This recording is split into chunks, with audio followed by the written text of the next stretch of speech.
வணக்கம். இது 8ஆம் அறிவு. ராமாயணத்தில் ஹனுமன் அப்படிங்கிற கதாபாத்திரம் பறக்கக்கூடிய சக்தி பெற்றதா நம்ம படிச்சிருக்கோம். அவர் சஞ்சீவி மலையை பறந்து தூக்கிட்டு வந்ததாகவும் அவர் இலங்கைக்கு பறந்து போனதாகவும் ராமாயணத்தில் வரக்கூடிய பல்வேறு காட்சிகள் அவருக்கு பறக்கும் சக்தி இருக்குது அப்படின்னு சொல்லியிருக்கு. அதே போல் பழங்கால எகிப்திய கதைகளில் வரக்கூடிய கதாபாத்திரங்களுக்கும் பறக்கும் சக்தி இருந்திருக்கு அப்படின்னு அந்த கதைகள் சொல்லுது. இது மாதிரி வெவ்வேறு நாடுகளில் பல்வேறு புராண கதைகளில் வரக்கூடிய கதாபாத்திரங்களுக்கு பறக்கக்கூடிய அந்த அதீத ஆற்றல் இருந்ததாக நம்ம கேள்விப்பட்டிருக்கோம்.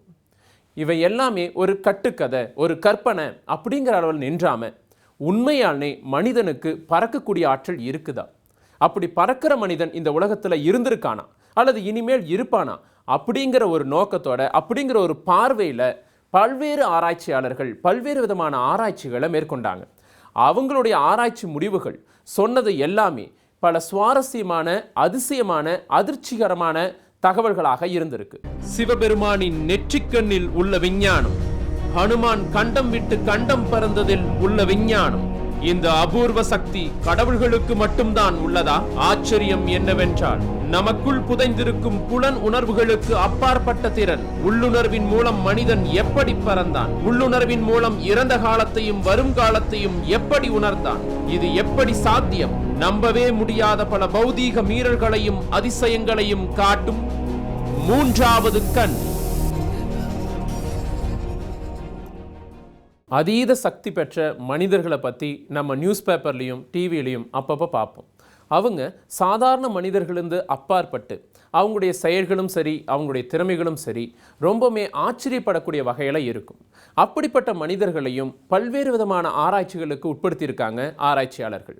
அந்த அதீத சக்திகள் என்னென்ன, அந்த அதீத சக்திகள் எப்படி அவங்கள மற்ற மனிதர்களிலிருந்து வித்தியாசப்படுத்தி காட்டியிருக்கு அப்படின்னு பார்த்தோம்னா, அந்த முக்கியமான அதீத சக்தியாக சொல்லப்படுறது ESP, எக்ஸ்ட்ரா சென்சரி பெர்செப்ஷன். இந்த ESP மனிதர்களையும் அவங்களுக்கு இருக்கக்கூடிய ஆற்றல்களையும் பார்த்தோம்னா சாதாரண மனிதர்களிருந்து அவங்க மிகவும் அப்பாற்பட்டு அவங்களுடைய செயல்கள், அவங்களுடைய திறமைகள் ரொம்பவே ஆச்சரியப்படக்கூடிய வகையில் இருக்கும். மூளையில் எந்தெந்த பகுதியில் என்னென்ன வேலைகள் நடக்கின்றன என்பது எப்படி அறியப்பட்டது? மூளையை அறிய மூளையை தான் பயன்படுத்த வேண்டும். ஒரு அறியும் கருவி தன்னையே அறிய முயல்கிறது. எல்லாவற்றையும் தனக்கு அந்நியமாக பார்க்கின்ற மூளை தன்னையே இப்போது அந்நியமாக பார்க்கிறது. பென்ஃபீல்ட் என்பவர்தான் மூளையில் எந்தெந்த பகுதியில் என்னென்ன வேலைகள் நடக்கின்றன என்பது பற்றிய படத்தை வெளியிட்டார்.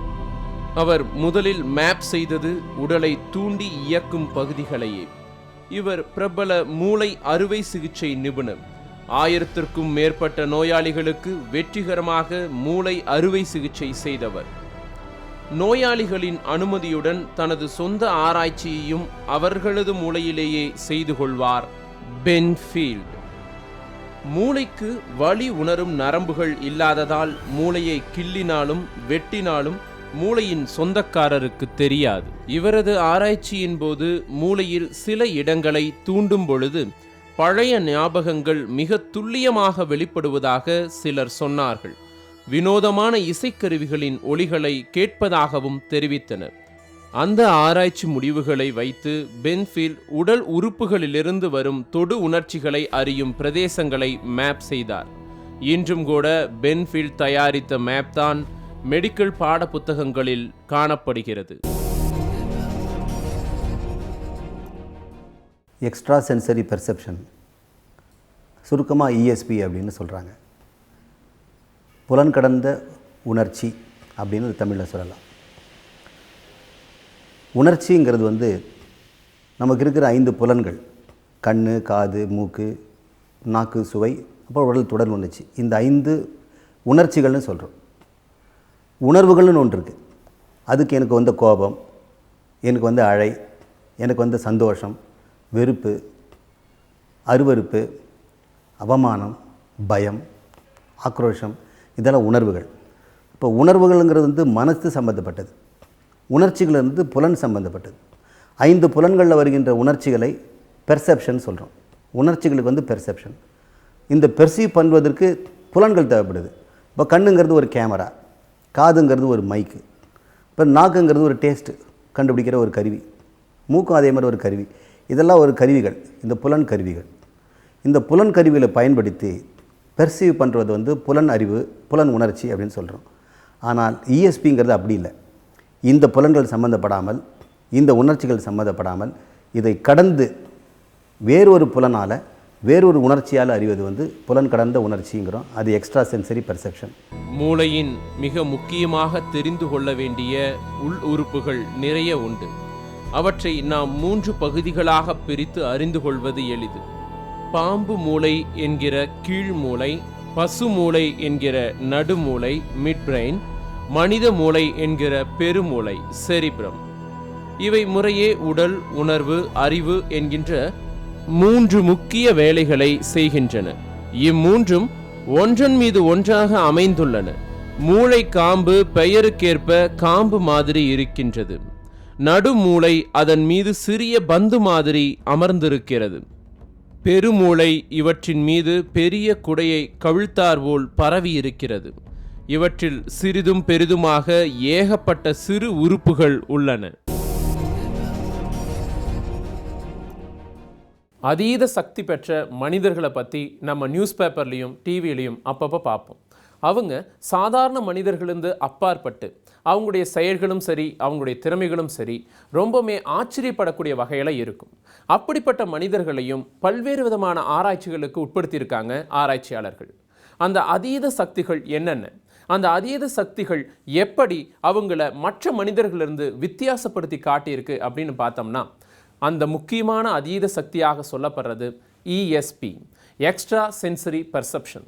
இந்த இஎஸ்பி மனிதர்களையும் அவங்களுக்கு இருக்கக்கூடிய ஆற்றல்களையும் பார்த்தோம்னா, சாதாரண மனிதர்களிருந்து அவங்க மிகவும் அப்பாற்பட்டு அவங்களுடைய செயல்கள், அவங்களுடைய திறமைகள் ரொம்பவே ஆச்சரியப்படக்கூடிய வகையில் இருக்கும்.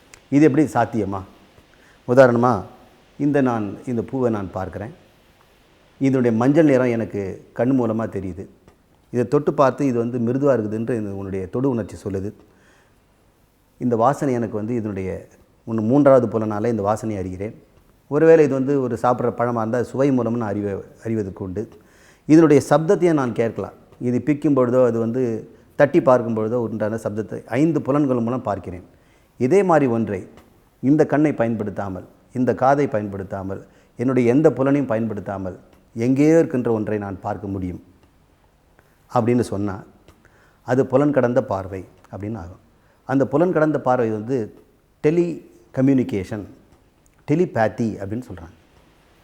இந்த டெலிபேத்தின்னு சொல்லக்கூடியதை பல வகையாக நம்ம பிரிச்சுக்கலாம். யார் ஒருத்தர் இங்கே நம்ம பக்கத்தில் இல்லாததை, நமக்கு பார்க்க முடியாத ஒரு பொருளை இங்கே ஒரு ஆவி உலாத்துறதை அவர் பார்க்குறார். தெய்வம் என் கண்ணு முன்னாடி நிற்குதுன்னு சொல்கிறார். எங்கேயோ டெல்லியில் நடக்கிறதோ அல்லது வந்து அமேசான் காட்டில் நடக்கின்ற ஒரு நிகழ்ச்சியை இங்கேருந்தே பார்க்குறார். அப்படின்றது கிளையர் வாயன்ஸ் அப்படின்னு பேர். வாயுவரசிசம்னாக்கா கண்ணால் பார்ப்பது, கிளையர் வாயன்ஸ்னால் இந்த புலன் கடந்த பார்வை. இதுக்கப்புறம் இன்னொன்று கிளையர் ஆடியன்ஸ்னு ஒன்று உண்டு. எங்கேயோ கேட்குற பேச்சு குரல் இவருக்கு கேட்கும். யாரோ பேசுகின்ற ரகசிய மொழியெல்லாம் அவங்களுக்கு கேட்கும். அது கிளையர் ஆடியன்ஸ். இப்படி தொலை தூரத்தில் இருக்கக்கூடிய நம்ம புலன்களுக்கு கடந்த ஒரு பொருளை பார்க்கவும், கேட்கவும், உணரவும் முடிகின்றது வந்து புலன் கடந்த ஒரு உணர்ச்சி அப்படின்னு சொன்னேன். இப்படி இது இன்புட் மட்டும் இல்லை, சில பேரால் புலன் கடந்த செயலையும் செய்ய முடியும். இந்த இஎஸ்பி ஆற்றல் பெற்ற மனிதர்கள் எதிர்காலத்தை பற்றி முன்கூட்டியே சொல்லக்கூடியவர்களாகவும், இனிமேல் என்னெல்லாம் நடக்க போகுது அப்படிங்கிறத முன்னாடியே அவங்க சொல்லிடுவாங்க. அதே போல் பல ஆண்டுகளுக்கு முன்னாடி நடந்த விஷயங்களை துல்லியமாக சொல்லக்கூடிய ஞாபக சக்தியும் அவங்களுக்கு அதிகமாக இருக்கும். அதே போல் இவங்களுடைய அனாவசியமான பல சாகசங்கள் சாதாரண மனிதர்களுக்கு ரொம்பவுமே ஆச்சரியப்படக்கூடிய விஷயமாக இருக்கும். இந்த இஎஸ்பி மனிதர்கள் இன்னைக்கு உலகத்தில் பல்வேறு இடங்களில் இன்னும் அங்கேயும் இங்கேயும் இருக்க தான் செய்கிறாங்க. இந்த இஎஸ்பி மனிதர்களை பற்றி பல்வேறு ஆராய்ச்சிகள் தொடர்ந்து நடந்துக்கிட்டே இருக்குது. இவங்க அப்பப்போ செய்யக்கூடிய பல்வேறு சாகசங்களும் செயல்களும் உலகம் முழுவதும் பல பரபரப்புகளை தொடர்ந்து ஏற்படுத்திக்கிட்டே இருக்குது. இந்த இஎஸ்பி மனிதர்களை பற்றி இன்றைக்கி பல திரைப்படங்களும் வந்துட்டு இருக்குது. நான் ஒரு பொருளை தொடணுன்னா நான் எழுந்து போய் நான் தொட்டாகணும். ஆனால் இங்கேருந்து அப்படியே கண்ணாடி இவர் ஒரு கடிகாரத்தை பார்த்து அந்த கடிகாரத்தில் முள் நிற்க வச்சிடுறார். அப்படி செய்கிறவர் இருக்கிறார்கள். கையில் வளைக்காமலே ஒரு ஸ்பூனை கையில் பிடிச்சி கண்ணால் பார்த்தே அதை வளைக்க வைக்கிறாங்க. இது டெலிகைனட்டிக்ஸ் அப்படின்னு பேர். சைக்கோ கைனட்டிக்ஸ்னு சொல்லுவாங்க. தன்னுடைய அந்த புலன் மீறிய ஒரு சக்தியினால் ஒரு பொருளை வளைப்பது, ஒரு பொருளை நிறுத்துவது, ஒரு பொருளை தொடுவது, இது போன்ற செய்கிறாங்க. இது மட்டும் இல்லாமல் ஒருவர் மனதில் என்ன நினைக்க வைக்க வேண்டுமோ இங்கே இருந்துகிட்டே அவர் நினைப்ப வைக்கிறார். இன்னொரு மனசில் என்ன நினைக்கிறாங்க அப்படிங்கிறத இவர் இங்கே இருந்துகிட்டே பார்க்கிறார்.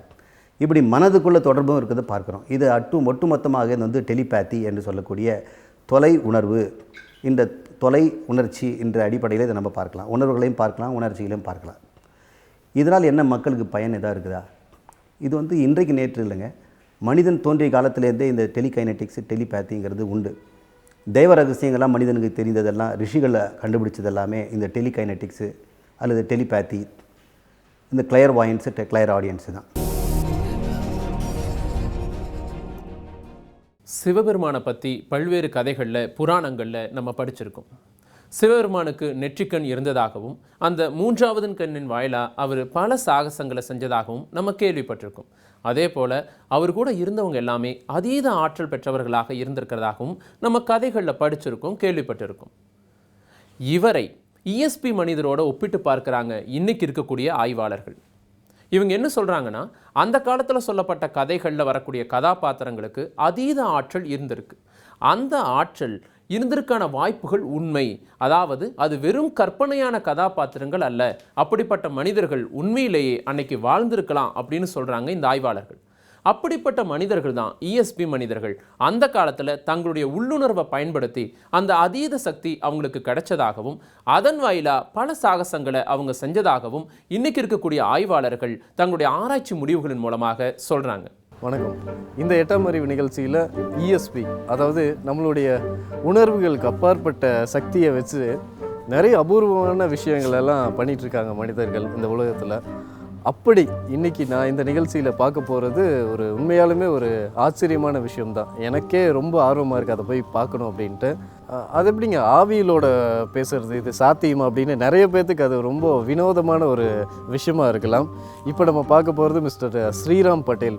அவர் தான் இந்த ஓஜோ போர்டு யூஸ் பண்ணி ஆவியலோட பேசுகிறாரு.